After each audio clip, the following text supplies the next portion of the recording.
Okay, so here's that beautiful fish that I caught. I did a charity fishing day down the River Test with the brilliant Roger Pisey for Action Against Hunger. It was a fantastic day, fishing with lots of great chefs, and I happened to catch a couple of really beautiful trout.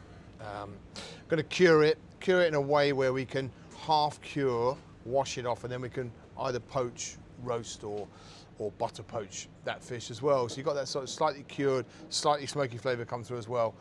And then we can cook it on further. So just a really nice way to treat it. And I think when you catch a fish like that, it encourages you to treat it as respectfully as possible and do something great with it. So this is what I'm going to do with it. Normally when we cure fish, it is 50% of the weight of the fish in sugar and salt equally.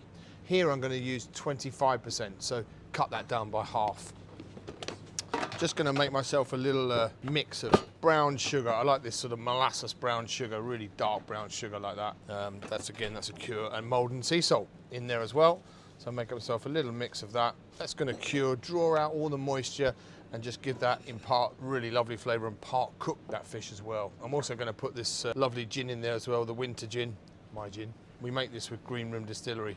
I love this gin, and it's got that real smoky, peaty flavour. There's a bit of orange juice going to go in there as well. I always think these things need to be slightly sort of pepped up a little bit and give a bit more acidity to it as well. So a bit of orange juice in there as well. Nice and simple.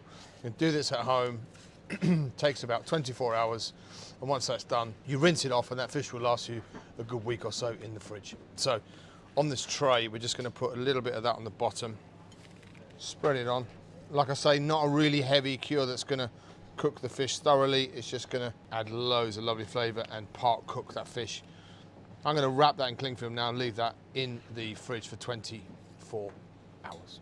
Okay, so here's that wonderful trout that we caught on the River Test. Did I mention that? And then we've cleaned, slightly air dried, half cured, added some beautiful Trinity winter gin in there for that smoky flavour. And then we're just going to add that to the plate. Nice and simple. Something as beautiful as this does not need to be messed about with. It needs to be celebrated and just allowed to shine in its own right. What a beautiful thing. Lovely crème fraîche. A few pickled cucumber, because I love pickled cucumber.